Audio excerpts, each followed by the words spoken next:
Welcome back to Joe Stunner Boxing, and happy Mother's Day to all the mums out there. We got any mums watching? I called mine earlier to see how she's doing. Call your mum. You've only got one mum. Happy Mother's Day to you all. So, anyway, boxing. Richard Riakporhe knocks out DEION JUMAH in 8 rounds. A fight that kind of started rather, well, very, very cagey, very, very cautiously, and then became quite an interesting little battle in the middle rounds. The first thing to say about this fight is the difference in size. Riakporhe is a gigantic cruiserweight. JUMAH, he probably makes the weight pretty easy. Riakporhe looked, a weight division bigger. Of course, there isn't a weight division to be bigger in unless you go to bridgerweight, but Riakporhe looks like the type of guy who is actually would fit into bridgerweight, but along with Okolie, we'll talk about that a little bit later. But both guys were undefeated. JUMAH was 14-0 at the time, and Riakporhe, I think, was 13-0. Riakporhe had nine knockouts in 13 wins. JUMAH, I can't remember what he had in his 14 wins. I think it was about half, maybe seven knockouts. But the difference in the difference in quality of opposition was very, very striking, because JUMAH had faced Sam Hyde, and he'd beaten the sort of regular domestic fighters from a few years ago, like Wadi Camacho and Ozzy Hervia. But he'd been out for a couple of years, came back and had a little 4-round run around with Wilberforce Shehepo, and then jumps in with Riakporhe, and it's a gigantic leap against a much bigger man. I actually sat ringside for Riakporhe's fight with Tommy McCarthy when he knocked him out we stopped him in the 4th round. I think Tommy was on the floor, got up, and then the ref stopped it.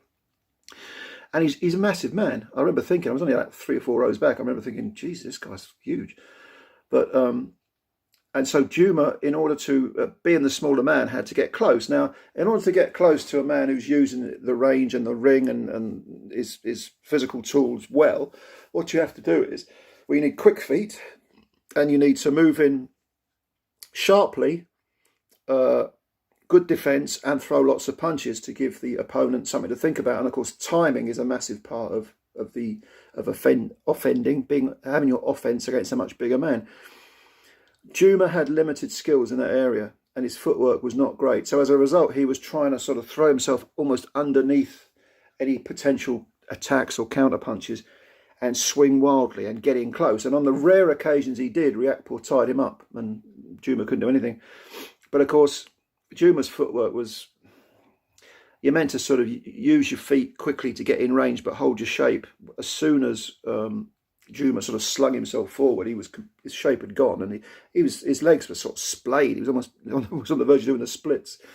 But what this meant was JUMAH had to take some chances, because Riakporhe was just almost toying with him. But Riakporhe wasn't doing that much. Riakporhe is a very, very conservative puncher. His output isn't great.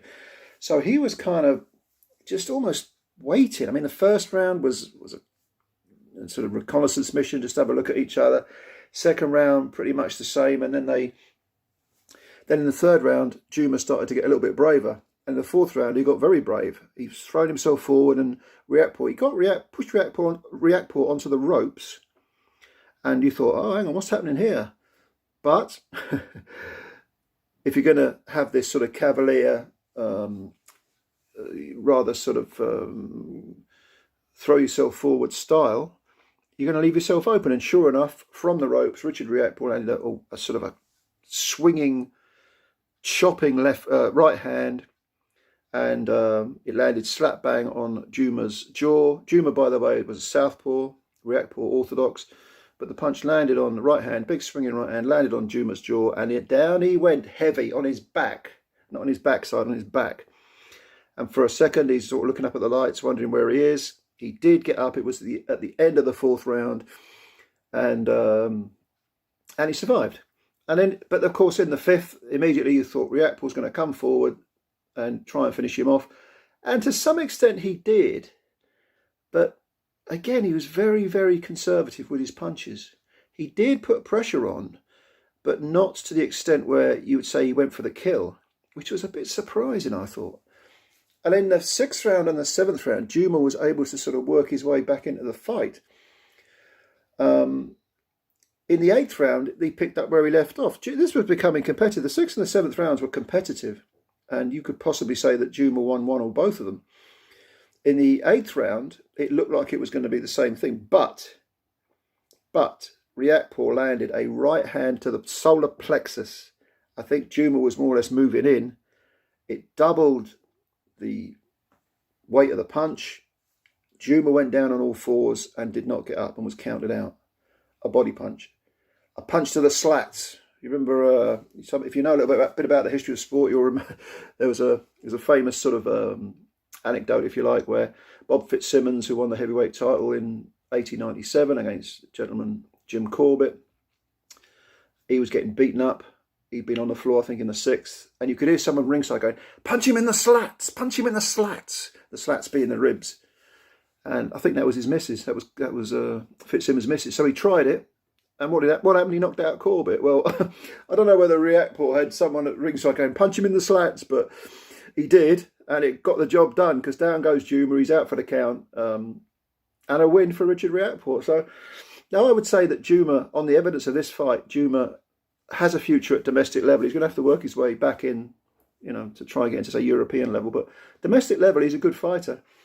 But he didn't appear to have the skills, certainly not against someone as refined and big as Riakporhe. He didn't know how to get in close in any sort of constructive, what's the word I'm looking for? Any sort of reliable way, any sort of way that was well schooled.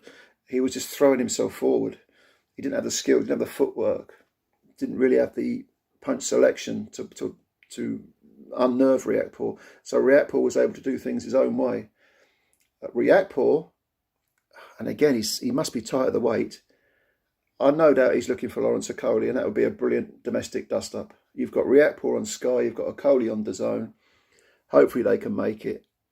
Eddie Hearn has often talked about, cross-promotional things, about doing what's best for his fighter. Hopefully he'll let Riakporhe fight, or he'll arrange for Riakporhe to fight Okolie.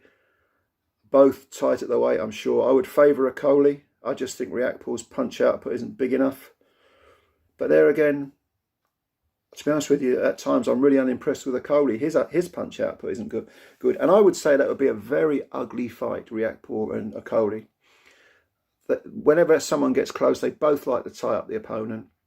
I don't think it would be a very good fight at all. I think it would be kind of a maul fest, if you like, or a bit of a hug fest. But I could be wrong. Hopefully I am wrong. But the point is, you've got these two guys in the British cruiserweights. One's a world champ.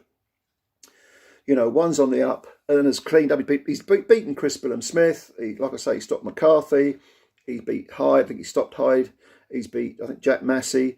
So who's next? It's got to be Okolie. And I'd love to see them fight. I don't think the fight would be particularly good, but it makes perfect sense, like logic, that they do eventually fight. Now, Riakporhe might go in another direction. He might, maybe win the EBU or try for another world title. But have a unification maybe, but I'd like to see him fight, just to see who is the best, even though the fight itself might not be that great. So what did you think? Did you see the fight? If so, leave your comments below. If you're new to the channel, you know what I'm going to say next. Subscribe, hit the subscribe button. It only takes a second to hit the subscribe button. You're helping the channel by doing that. Like the video, share the video. You know the drill, Thanks for watching, as always. I hope you enjoy the rest of your Sunday. And we'll speak again sometime soon. In the meanwhile, take care of yourselves. Bye for now.